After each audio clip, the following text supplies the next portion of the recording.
Assalamu alaikum students, how are you all? Today I am going to explain you about chapter variety of life. As you all know, according to name variety of life, there are different variety of organism we are seeing in an environment, either unicellular, multicellular, herbivores, carnivores and other organisms. So out of these varieties of life, some of one we are discussing here. Before I start to explain you, I am going to give you a little bit review of the classification of organisms by Margulis and Short. Margulis and Short divided the organism into 5 kingdoms. Kingdom Prokaryota या Monera भी जिसे कह रहे हैं, Kingdom Protoctista, Kingdom Fungi, Plantae and Animalia. What are the general character? We are just summarize them.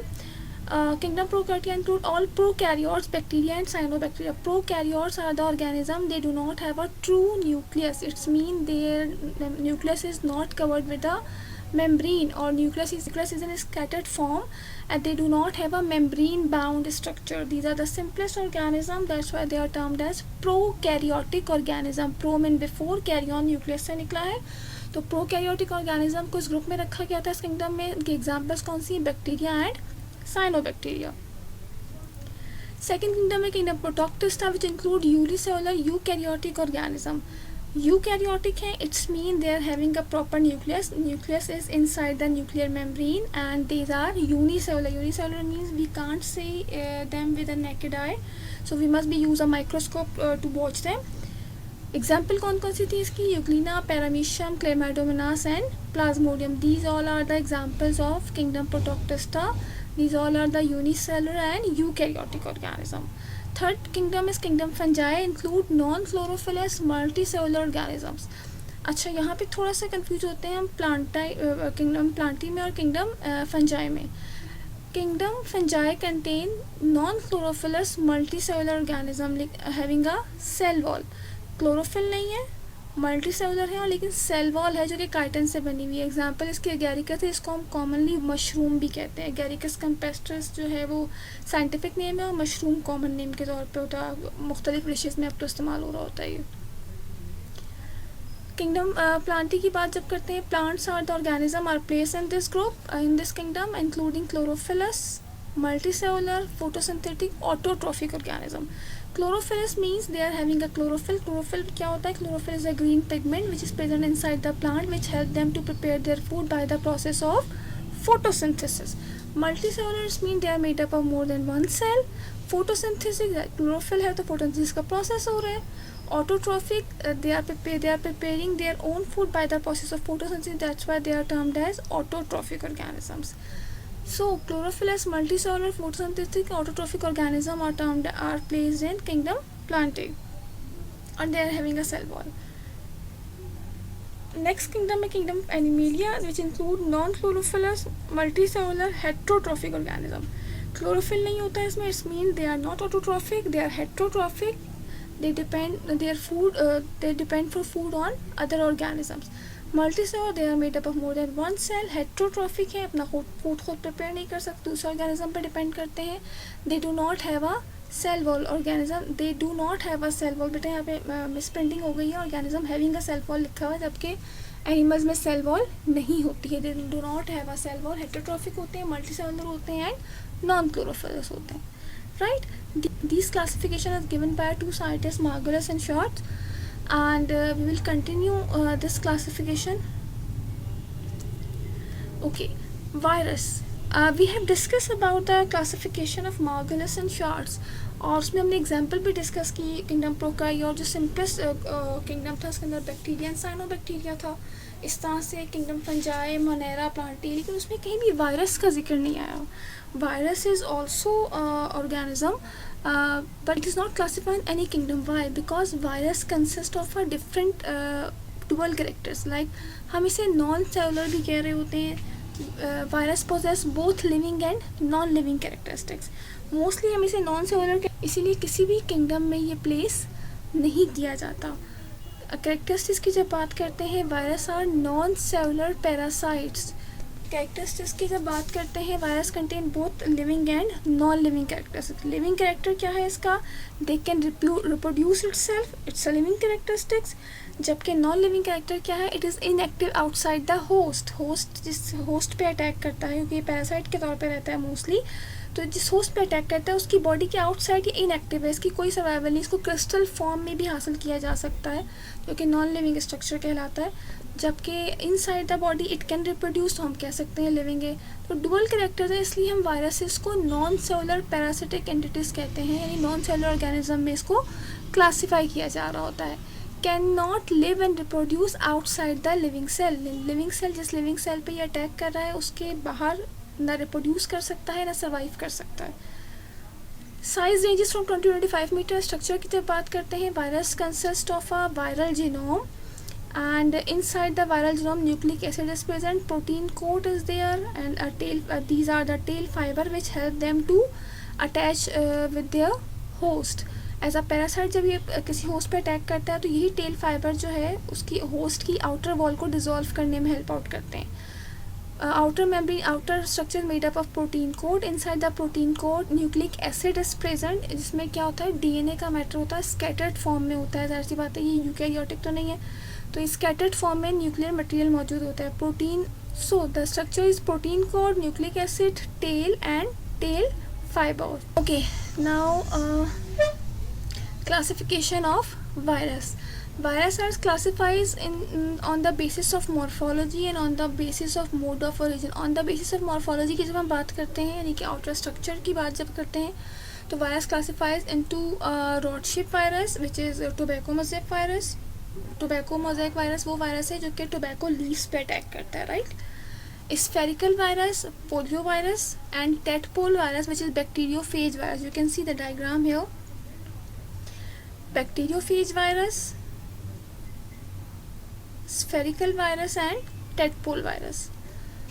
On the basis of mode of origin, यानी कहाँ से originate हो रहे हैं, उस लिहाज से हम वायरस को डिफरेंट 8 क्लासेस में डिवाइड कर रहे होते हैं, which are unenveloped plus strand virus is also termed as polio virus and rhinovirus because it is causing a disease polio, right? And next one is enveloped plus strand virus. जिस enveloped plus strand virus it causes disease hepatitis A and C, तो इसलिए हम इसे hepatitis A and C virus भी कह देते हैं। Minus strand virus, इसको हम रेब्डो वायरस कह रहे हैं, और पॉक्स वायरस, ये जो चिकन पॉक्स और मीजल्स वगैरह होते हैं वो इस वायरस की वजह से हो रहे होते हैं। वायरॉइड्स हैं इसके बाद। Then double strand DNA virus, जिसको हम रियो वायरस कह रहे हैं। Small genome DNA virus, also termed as parvo virus. Medium genome and large genome DNA virus which is also terms as herpes virus. अच्छा, different नाम जो इसके अलावा मैं जो यहाँ नहीं लिखे हुए मैं ले रही हूँ, उसका मकसद ये है कि वो कॉमन नेम्स होते हैं जिसके these are the common names which are given due to the diseases cause by these virus. You can see it in your book, page number 89, right? And last one is bacteriophage virus. Bacteriophage is a virus which affect the bacteria. Okay, bacteriophage virus. Why bacteriophage is called bacteriophage? Bacteria word arise from bacteria. Phage means to eat, क्योंकि ये bacterial cell को eat कर रहे होते हैं as a parasite. तो that's why these are terms as bacteriophage virus. Life cycle की जब हम बात करते हैं, बैक्टीरियोफेज की लाइफ साइकिल को दो स्टेप पे डिपेंड कर रही होती है, the lytic cycle and the lysogenic cycle. Virus that infect the bacteria is mostly E coli virus होता है जो कि बैक्टीरिया को अटैक करता है. At life cycle of bacteriophage virus, हमने we have already discussed the bacteriophage virus की life cycle consist of two phases, the lytic cycle and the lysogenic cycle. Lytic cycle क्या है? The lytic cycle is the life cycle of bacteriophage virus eventually end in the death of the host. The lysogenic cycle they replicate without destroying the host cell. I am explaining it. Lytic cycle के अंदर अगर हम देखें, it is a bacterial cell and yellow color represent the virus cell. Viral tail dissolve the wall of bacteria and insert its DNA inside the bacterial cell. Bacterial cell में DNA enter होने के बाद अपने replicate बनाना शुरू कर देगा. It means bacterial cell के न्यूक्लियस के ऊपर वायरल न्यूक्लियस होल्ड करेगा और अपने रेप्लिकेट्स बनाना शुरू कर देगा. न्यू वायरल कंपोनेंट्स प्रोड्यूस होना शुरू हो जाएंगे और जब ये डेवलप हो जाएंगे इनसाइड द बैक्टीरियल सेल तो बैक्टीरियल वॉल रप्चर्स होगी और होस्ट रिलीज़ कर देगा इन वायरस के सेल्स को, जो कि दोबारा किसी बैक्टीरिया के ऊपर जाके अटैक करेंगे और उसमें दोबारा से इस साइकिल को कंटिन्यू करेंगे। इस दौरान बैक्टीरियल सेल की डेथ हो जाती है, क्योंकि बैक्टीरियल सेल डिवाइड नहीं कर रहा, बैक्टीरियल सेल रिप्रोड्यूस नहीं कर रहा, उसके अंदर रिप्रोडक्शन का सारा प्रोसेस किसके ज़रिए से हो रहा है, वायरस के ज़रिए से हो रहा है। So this phase of life cycle is called lytic cycle that eventually ends in the death of a host cell. The second cycle is called lysogenic cycle. When virus attack on a bacteria, it doesn't hold on it. यानी कि bacteria के nucleus पे hold नहीं करता, उसके nucleus के साथ combine होके वायरल डीएनए होस्ट के जो डीएनए है उसके साथ कंबाइन होके रहता। जब होस्ट रिप्रोड्यूस करेगा या डिवीजन का प्रोसेस होगा तो उसके डीएनए के साथ वायरल डीएनए भी डिवाइड हो जाएगा। जो बैक्टीरियल सेल बनेगा उसके अंदर वायरल और बैक्टीरियल बोथ डीएनए कंबाइंस होंगे। इस तरह से बैक्टीरियल सेल ग्रो करते हैं, यानी कि वो उनकी डेथ नहीं होती है। This cycle is termed as lysogenic cycle in which host cells and viral DNA replicate and divide. यानी होस्ट सेल और वायरल डीएनए दोनों कंबाइन होकर रेप्लिकेट भी कर रहे हैं, डिवाइड भी कर रहे हैं और बैक्टीरियल सेल सर्वाइव भी कर रहा है। This cycle is called lysogenic cycle. और जिसके अंदर होस्ट सेल की डेथ हो रही है वो साइकिल क्या कहला रही है, लाइटिक साइकिल। जहाँ होस्ट सेल की डेथ नहीं हो रही बल्कि both are viral and bacterial DNA replicate and divided. This cycle is termed as lysogenic cycle. Okay. Diseases caused by virus are animal diseases में हम अगर देखें तो पोलियोमाइलिटिस है, कोल्ड्स है, एक्फेलिसिस है, डेंगू फीवर है, येलो फीवर है, AIDS, rabies, measles, mumps and hepatitis. These all are the diseases caused by virus. And plant diseases में tobacco mosaic virus is an example of viral disease. Detail. AIDS. AIDS is a viral disease. AIDS is a disease which is a short form of acquired immunodeficiency syndrome. It is caused by a HIV. H stands for human immune virus. HIV is a human immune virus. AIDS is a disease caused by a HIV virus. Human immune का word यहाँ क्यों use कर रहे हैं? This virus attack on a immune system of an organism. Human immune system में T cells होते हैं जो कि सारा काम जो कि इम्यून सिस्टम को बनाने में इंपॉर्टेंट रोल अदा करते हैं। एचआईवी वायरस बॉडी में एंटर होने के बाद, किसी भी पेशेंट की बॉडी में एंटर होने के बाद उसके इम्यून सिस्टम को डिस्ट्रॉय कर देता है। जब इम्यून सिस्टम डिस्ट्रॉय हो जाता है तो जितनी भी डिजीजेस आपका इम्यून सिस्टम कंट्रोल कर रहा होता है कि वो आप तक ना पहुँचे, इवन कि एक नॉर्मल फ्लू भी क्रिटिकल कंडीशन में इंसान को ले जाएगा। सिम्टम्स की जब हम बात करते हैं, फ्लू, निमोनिया, स्किन कैंसर है, डायरिया, वेट लॉस, डेमनीसिया जिसे हम कहते हैं loss of thoughts. HIV mostly infects lymphocytic cells. Lymphocytic cells में लिम्फोसाइट्स जो है इनमें टी सेल्स होते हैं जो कि इस प्रोसेस को कंटिन्यू कर रहे होते हैं and causes a brain cell damage in most cases. Transmission कैसे हो रही है? HIV virus can only survive in the body fluid, यानी आपको ये वायरस कहीं इन्वायरमेंट में या किसी के हाथों से नहीं लगेगा, ये बॉडी फ्लूइड में सर्वाइव करता है. और ट्रांसमिशन का जो रीज़न होता है, ये ट्रांसमिशन की वजह बनती है, वो यूटिलाइज या अनस्टरलाइज सिरिंजेस हैं, सेक्सुअल कॉन्टैक्ट्स हैं, नीडल्स हैं, गिविंग ब्लड और ब्लड प्रोडक्ट्स का इस्तेमाल है. और इसके अलावा प्रेग्नेंट वुमेंस टू हर, मतलब अगर खुदा न खास्ता मदर को है तो इससे उसकी बेबी में डिलीवर हो जाएगा. तो these are the transmission methods of this virus. Environment में HIV वायरस सर्वाइव नहीं करता, ये बॉडी फ्लूइड के ज़रिए एक और बॉडी से दूसरी बॉडी में मूव कर रहा होता है. प्रिवेंट कैसे किया जा सकता है? Use of the clean needles and sterile syringes, education of public awareness and transfusion of screen blood. यानी कि ब्लड डोनर जो होते हैं, जब आप ब्लड ले रहे होते हैं, समटाइम इमरजेंसी कंडीशन में हम ब्लड फौरी तौर पे चढ़ाना होता है, लेकिन उसमें इस बात का ख्याल रखना बहुत ज़रूरी है कि ब्लड प्रॉपरली स्क्रीन्ड हो. इट्स मीन HIV नेगेटिव हो तो उसको आगे प्रोवाइड किया जाए. अक्सर हॉस्पिटल्स के बाहर आप लोगों को बहुत सारे ऐसे लोग मिलते हैं जो ब्लड देने के लिए, ब्लड बेचने के लिए मौजूद होते हैं, but their bloods are not screen. अल्लाह ना करे किसी पे ऐसा वक्त है, but we will make sure about the precautions. World AIDS day जो है 1 दिसंबर को बनाया जाता है. ये रेड रिबन का साइन, आप जब भी एड्स के बारे में कभी सर्च करेंगे तो ये रेड रिबन का साइन उस एड्स के साइन को शो करता है, जो कि अवेयरनेस दे रहा होता है कि how we prevent our self with this disease which cause the death of individual. Death की रीज़न क्या बनती है एड्स के अंदर? एड्स एक्चुअली इम्यून सिस्टम को डिस्ट्रॉय कर रहा है. जब इम्यून सिस्टम डिस्ट्रॉय होगा तो कोई भी नॉर्मल डिजीज़ या नॉर्मल फीवर भी ज़्यादा क्रिटिकली इफ़ेक्ट करेगा बॉडी पे. इवन कि एक फ्लू भी आपको क्रिटिकल कंडीशन में ले जा सकता है. तो डिफरेंट रीजंस बन जाती हैं. जब इम्यून सिस्टम डिस्ट्रॉय हो जाता है तो हर हवा से भी आने वाला जरासीम भी इफ़ेक्ट कर रहा होता है और वो डिफरेंट बीमारियां मिलकर पूरी बॉडी के सिस्टम को डिस्ट्रॉय कर देती हैं।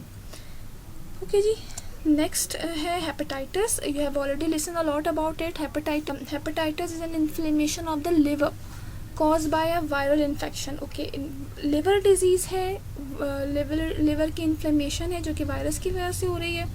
साइंस क्या है इसके? जॉइंटिस है, एब्डोमिनल पेन है, लिवर इन्वॉल्वमेंट है, फटीग एंड फीवर है। टाइप्स इसकी 3 हैं, A B C.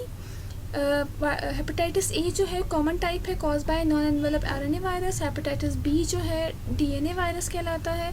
Hepatitis C cause liver cancer. Reason क्या होती है हेपेटाइटिस की? मोस्टली आपके इन्वायरमेंट से हेपेटाइटिस का वायरस जो होता है, गंदगी, सफाई का ना होना, और सबसे ज़्यादा रीज़न जो आजकल आपके इन्वायरमेंट में बनती है वो जगह जगह जो कचरा जलाया जाता है और उसका जो धुआं उठता है वो वायरस की एक बहुत बड़ी वजह बन रहा है आजकल, क्योंकि सांस के ज़रिए वो धुआं जाता है और हर तरह का कचरा होता है, तो वो हेपेटाइटिस कॉज करने की वजह बन रहा है। To prevent them different vaccines are presents. Vaccination का प्रोसेस भी है। हेपेटाइटिस ए बी सी की वैक्सीन लगवाई जाती है to cure them self for it. इसके अलावा फ्रीक्वेंट ब्लड ट्रांसफ्यूजन भी रिक्वायर्ड होता है। Thank you. Hope so you like it. If you have any kind of query and question, you can comment and subscribe my video. Thank you. Assalamu alaikum students. How are you all? Today I am going to explain you about chapter variety of life. As you all know, according to name variety of life, there are different variety of organism we are seeing in an environment, either unicellular, multicellular, herbivores, carnivores, and other organism. So we will start to discuss. So we are discussing here. So out of these varieties of life, some of one we are discussing here. Before starting discussing any kind of organism, I'm going to explain you. Before start to explain you any. Before I start to explain you, I'm going to give you a little bit review of the classification of organisms by Margulis and Short. Margulis and Short divided the organism into 5 kingdoms. Kingdom Prokaryota या Monera भी जिसे कह रहे हैं, Kingdom Protoctista, Kingdom Fungi, Plantae and Animalia. What are the general character? We are just summarize them. Kingdom Prokaryote include all prokaryotes, bacteria and cyanobacteria. Prokaryotes are the organism, they do not have a true nucleus. It means their nucleus is not covered with a membrane, or nucleus is a scattered form, and they do not have a membrane bound structure. These are the simplest organism, that's why they are termed as prokaryotic organism. Pro mean before, carry on nucleus से निकला है, तो prokaryotic organism को इस group में रखा गया था इस किंगडम में। इनके एग्जांपल्स कौन सी हैं? Bacteria and cyanobacteria. Second kingdom है kingdom protoctista, which include unicellular eukaryotic organism. Eukaryotic है, it's mean they are having a proper nucleus is inside the nuclear membrane, and these are unicellular means we can't see them with a naked eye, so we must be use a microscope to watch them. Example कौन कौन सी थी इसकी? Euglena, paramecium, chlamydomonas and plasmodium. These all are the examples of kingdom protoctista. These all are the unicellular and eukaryotic organism. Third kingdom is kingdom fungi, include non chlorophyllous multicellular organisms. अच्छा, यहाँ पे थोड़ा सा confuse होते हैं हम kingdom plantae में और किंगडम फंजाई में. Kingdom fungi contain non chlorophyllous multicellular organism having a cell wall. Chlorophyll नहीं है, मल्टी सेलुलर है, और लेकिन सेल वॉल है जो कि काइटिन से बनी हुई है. एग्जाम्पल इसके एगैरिकस है, इसको हम कॉमनली मशरूम भी कहते हैं. एगैरिकस कैम्पेस्ट्रस जो है वो साइंटिफिक नेम है, और मशरूम कॉमन नेम के तौर पे होता है. मुख्तलिफ डिशेस में अब तो इस्तेमाल हो रहा होता है ये. किंगडम प्लांटी की बात जब करते हैं, plants are the organism are place in this group in this kingdom, including chlorophyllous, multicellular, photosynthetic, autotrophic organism. Chlorophyllus means they are having a chlorophyll. Chlorophyll क्या होता है? Chlorophyll is a green pigment which is present inside the plant, which help them to prepare their food by the process of photosynthesis. Multicellulars mean they are made up of more than one cell. Photosynthesis, chlorophyll है तो photosynthesis का process हो रहा है. Autotrophic, they are preparing their own food by the process of photosynthesis. That's why they are termed as autotrophic organisms.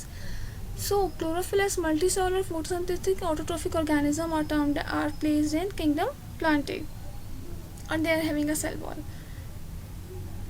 Next kingdom है kingdom animalia which include non chlorophyllous multicellular heterotrophic organism. Chlorophyll नहीं होता है इसमें, it's mean they are not autotrophic, they are heterotrophic. They depend for food on other organisms. Multicellular, they are made up of more than one cell. Heterotrophic है, अपना खुद prepare नहीं कर सकते, दूसरे ऑर्गेनिज्म पर डिपेंड करते हैं. They do not have a cell wall organism. They do not have a cell wall. बेटा यहाँ पे मिसप्रिंटिंग हो गई है, organism having a cell wall लिखा हुआ है, जबकि एनिमल्स में सेल वॉल नहीं होती है. They do not have a cell wall. Heterotrophic होते हैं, मल्टीसेलुलर होते हैं एंड नॉन क्लोरोफिलस होते हैं. Right, these are all the 5 kingdom classified. These classification is given by 2 scientists, Margulis and Schwartz, and we will continue this classification. Okay, virus. We have discussed about the classification of Margulis and Schwartz, और उसमें हमने example भी discuss की kingdom प्रोकाई, और जो simplest kingdom था उसके अंदर बैक्टीरिया एंड साइनोबैक्टीरिया था. इस तरह से किंगडम फंजाई, मोनेरा, प्लांटी, लेकिन उसमें कहीं भी वायरस का जिक्र नहीं आया. Virus is also organism, but it is not classified in any kingdom. Why it is not classified in any kingdom? Why? Because virus consists of a different dual characters. Like हम इसे non cellular भी कह रहे होते हैं. Virus possess both living and non living characteristics. Mostly हम इसे non cellular कहते हैं, इसका स्ट्रक्चर सेलुलर नहीं होता, इसीलिए हमने इसको किसी भी किंगडम में ये प्लेस नहीं किया जाता. कैरेक्टरिस्टिक्स की जब बात करते हैं, virus are non cellular parasites. अगर हम मेजरली इसके स्ट्रक्चर को देखें, कैरेक्टरिस्टिक्स की जब बात करते हैं, virus contain both living and non living characteristics. Living character क्या है इसका? They can reproduce itself, it's a living characteristics. जबकि नॉन लिविंग कैरेक्टर क्या है? It is inactive outside the host. जिस होस्ट पे अटैक करता है, क्योंकि पैरासाइट के तौर पे रहता है मोस्टली, तो जिस होस्ट पे अटैक करता है उसकी बॉडी के आउटसाइड ये इनएक्टिव है, इसकी कोई सर्वाइवल नहीं. इसको क्रिस्टल फॉर्म में भी हासिल किया जा सकता है, जो कि नॉन लिविंग स्ट्रक्चर कहलाता है. जबकि inside the body it can reproduce, तो हम कह सकते हैं लिविंग है. तो डुअल कैरेक्टर्स है, इसलिए हम वायरसेस को नॉन सेलुलर पैरासिटिक एंटिटीज कहते हैं, यानी नॉन सेलुलर ऑर्गेनिज्म में इसको क्लासीफाई किया जा रहा होता है. Can not live and reproduce outside the living cell. Living cell, जिस लिविंग सेल पे ये अटैक कर रहा है उसके बाहर ना रिप्रोड्यूस कर सकता है ना सर्वाइव कर सकता है. Size ranges from 20 to 25 metre. Structure की जब बात करते हैं, virus consist of a viral genome, and inside the viral genome nucleic acid is present, protein coat is there, and a tail, these are the tail fiber which help them to attach with their host. As a parasite जब ये किसी host पे attack करता है तो यही tell fibre जो है उसकी होस्ट की आउटर वॉल को डिसॉल्व करने में हेल्प आउट करते हैं. outer membrane, outer structure made up of protein coat. Inside the protein coat nucleic acid is present, जिसमें क्या होता है, डीएनए का मैटर होता है, स्कैटर्ड फॉर्म में होता है. जाहिर सी बात है ये यूकैरियोटिक तो नहीं है, तो स्कैटर्ड फॉर्म में न्यूक्लियर मटेरियल मौजूद होता है. Protein viral envelope are present at the, so the structure is protein coat, nucleic acid, tail and tail fiber. Next, this is a basic structure.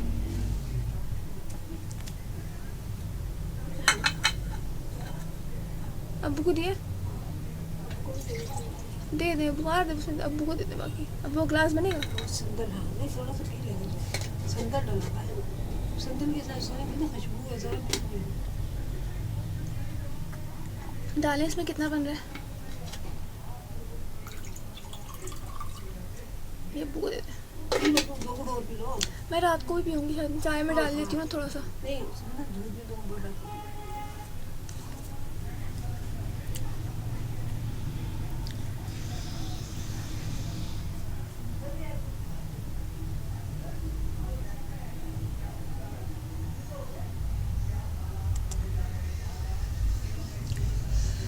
Okay, now classification of virus. Virus are classified on the basis of morphology and on the basis of mode of origin. On the basis of morphology की जब हम बात करते हैं, यानी कि outer structure की बात जब करते हैं, तो virus classifies into rod shaped virus which is tobacco mosaic virus. Tobacco mosaic virus वो virus है जो कि tobacco leaves पे attack करता है, right? spherical virus, poliovirus, and tadpole virus, which is bacteriophage virus. You can see the diagram here. Bacteriophage virus, spherical virus, and tadpole virus. On the basis of mode of origin, यानी कहाँ से originate हो रहे होते हैं, उस लिहाज से हम वायरस को डिफरेंट 8 क्लासेस में डिवाइड कर रहे होते हैं, which are unenveloped plus strand virus, enveloped plus strand virus, minus strand RNA virus, viroids, double strand RNA virus, small genome DNA virus, medium genome virus, and bacteriophage virus.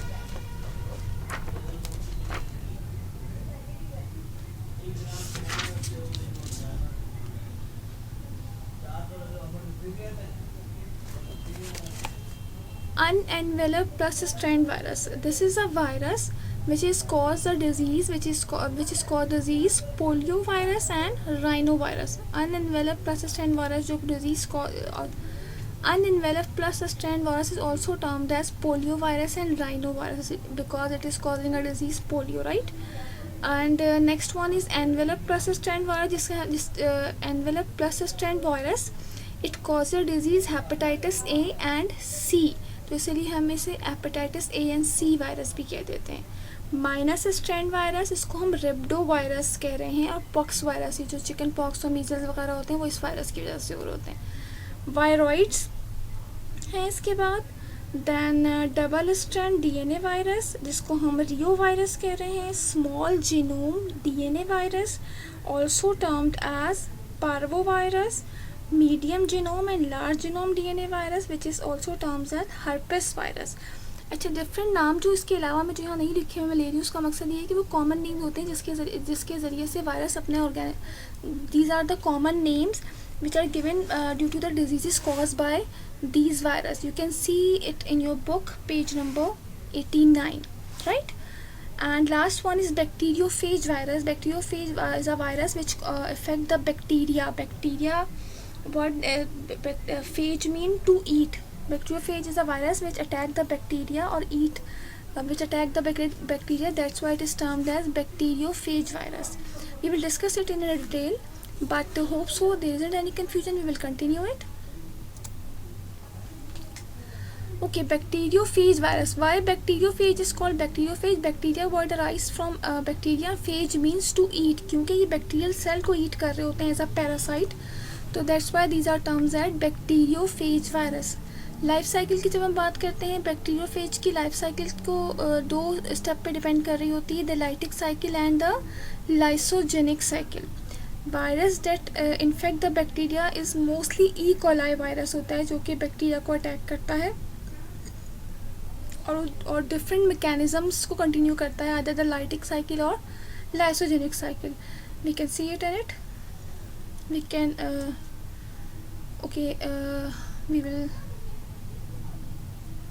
we will continue it. Life cycle of bacteriophage virus.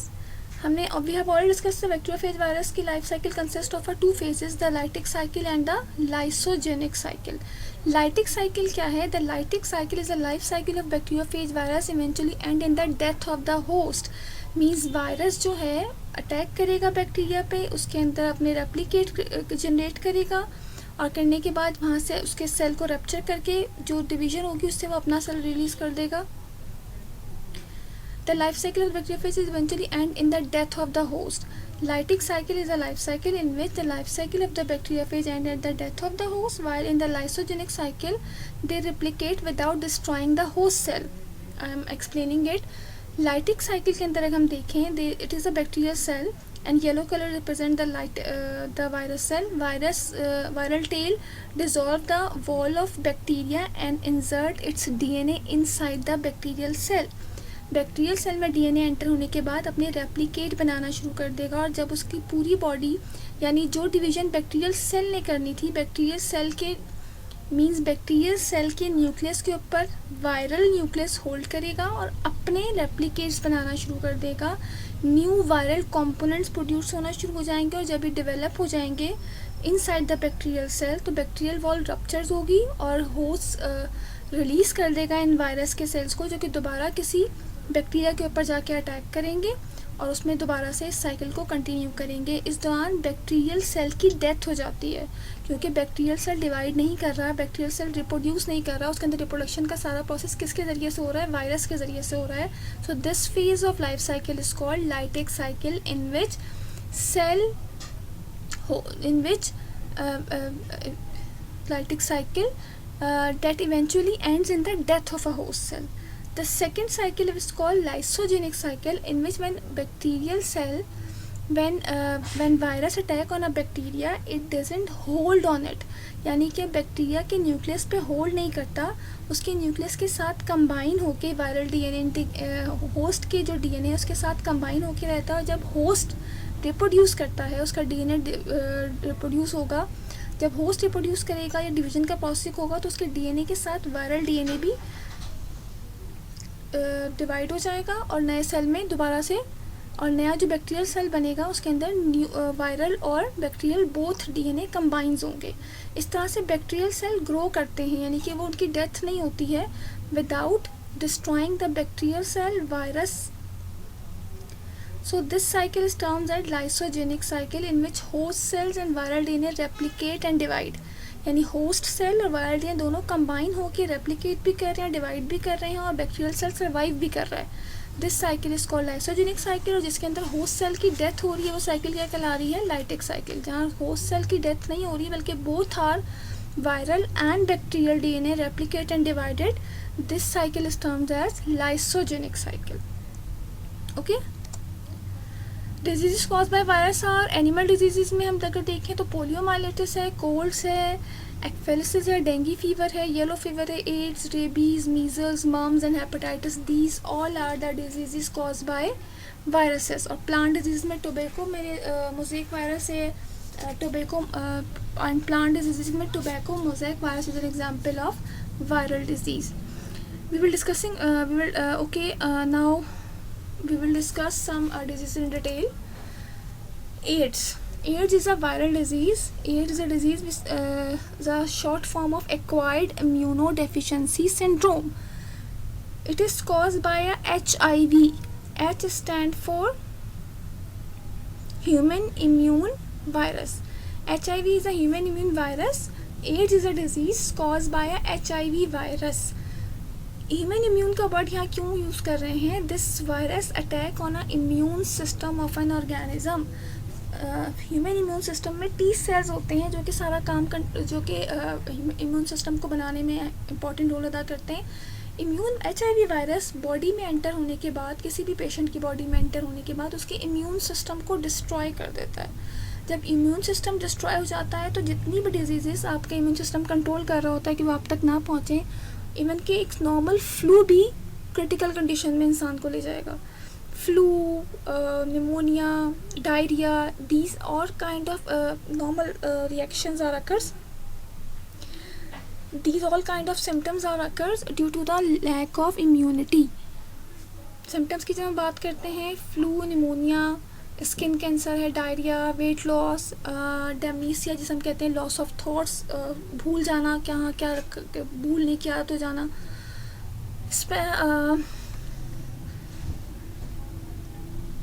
HIV mostly infects lymphocytic cells. Lymphocytic cells में lymphocytes जो है इनमें T cells होते हैं जो कि इस process को कंटिन्यू कर रहे होते हैं, and causes a brain cell damage in most cases.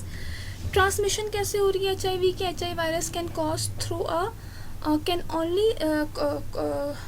HIV virus can only survive in the body fluid, यानी आपको ये वायरस कहीं इन्वायरमेंट में या किसी के हाथों से नहीं लगेगा, ये बॉडी फ्लूइड में सर्वाइव करता है। और ट्रांसमिशन का जो रीज़न होता है, ये ट्रांसमिशन की वजह बनती है, वो यूटिलाइज या अनस्टरलाइज सिरिंजेस हैं, सेक्सुअल कॉन्टैक्ट्स हैं, नीडल्स हैं, गिविंग ब्लड और ब्लड प्रोडक्ट्स का इस्तेमाल है, और इसके अलावा प्रेग्नेंट वुमेंस टू हर, मतलब अगर खुदा न खास्ता मदर को है तो इससे उसकी बेबी में डिलीवर हो जाएगा। तो these are the transmission methods of this virus. Environment में HIV वायरस सर्वाइव नहीं करता, ये बॉडी फ्लूइड के ज़रिए एक और बॉडी से दूसरी बॉडी में मूव कर रहा होता है। प्रिवेंट कैसे किया जा सकता है? Use of the clean needles and sterile syringes, education of public awareness and transfusion of screen blood, यानी कि ब्लड डोनर जो होते हैं जब आप ब्लड ले रहे होते हैं समटाइम इमरजेंसी कंडीशन में हम ब्लड फौरी तौर पे चढ़ाना होता है, तो लेकिन उसमें इस बात का ख्याल रखना बहुत ज़रूरी है कि ब्लड प्रॉपरली स्क्रीनड हो। इट्स मीन HIV नेगेटिव हो तो उसको आगे प्रोवाइड किया जाए। अक्सर हॉस्पिटल्स के बाहर आप लोगों को बहुत सारे ऐसे लोग मिलते हैं जो ब्लड देने के लिए, ब्लड बेचने के लिए मौजूद होते हैं, but their bloods are not screen. So make sure, अल्लाह ना करे किसी पे ऐसा वक्त है, but we will make sure about the precautions. Okay, world AIDS day जो है 1 दिसंबर को बनाया जाता है। ये रेड रिबन का साइन, आप जब भी एड्स के बारे में कभी सर्च करेंगे तो ये रेड रिबन का साइन उस एड्स के साइन को शो करता है, जो कि अवेयरनेस दे रहा होता है कि how we prevent our self with this disease which cause the death of individual. Death की रीज़न क्या बनती है एड्स के अंदर? एड्स एक्चुअली इम्यून सिस्टम को डिस्ट्रॉय कर रहा है। जब इम्यून सिस्टम डिस्ट्रॉय होगा तो कोई भी नॉर्मल डिजीज़ या नॉर्मल फीवर भी ज़्यादा क्रिटिकली इफ़ेक्ट करेगा बॉडी पे। इवन कि एक फ्लू भी आपको क्रिटिकल कंडीशन में ले जा सकता है। तो डिफरेंट रीजंस बन जाती हैं। जब इम्यून सिस्टम डिस्ट्रॉय हो जाता है तो हर हवा से भी आने वाला जरासीम भी अफेक्ट कर रहा होता है, और वो डिफरेंट बीमारियाँ मिलकर पूरी बॉडी के सिस्टम को डिस्ट्रॉय कर देती हैं। ओके जी, नेक्स्ट है hepatitis. You have already listen a lot about it. Hepatitis की मेन वजह जो बनती है, hepatitis is an inflammation of the liver cause by a viral infection. Okay, liver disease है, लिवर की इन्फ्लेमेशन है जो कि वायरस की वजह से हो रही है। साइंस क्या है इसके? जॉइंटिस है, एब्डोमिनल पेन है, लिवर इन्वॉल्वमेंट है, फटीग एंड फीवर है। टाइप्स इसकी 3 हैं, A, B, C। Hepatitis A जो है कॉमन टाइप है, cause by non envelope RNA virus. Hepatitis B जो है DNA वायरस कहलाता है। Hepatitis C cause liver cancers more often than hepatitis C cause liver cancer. Reason क्या होती है हेपेटाइटिस की? मोस्टली आपके इन्वायरमेंट से हेपेटाइटिस का वायरस जो होता है, गंदगी, सफाई का ना होना, और सबसे ज़्यादा रीज़न जो आजकल आपके इन्वायरमेंट में बनती है वो जगह जगह जो कचरा जलाया जाता है और उसका जो धुआं उठता है वो वायरस की एक बहुत बड़ी वजह बन रहा है आजकल, क्योंकि सांस के ज़रिए वो धुआं जाता है और हर तरह का कचरा होता है, तो वो हेपेटाइटिस कॉज करने की वजह बन रहा है। इसके ट्रीटमेंट्स क्या हैं? New vaccine, again different vaccines are produces for the virus this disease for a person who require frequent blood. Okay, new vaccines against treatments क्या है इसकी? टू अवॉइड द डिजीज़ और to prevent them, different vaccines are presents. Vaccination का process भी है। Hepatitis A, B, C की vaccine लगवाई जाती है to cure them self for it. इसके अलावा फ्रीक्वेंट ब्लड ट्रांसफ्यूजन भी required होता है। Thank you, hope so you like it. If you have any kind of query and question, you can comment and subscribe my video. Thank you.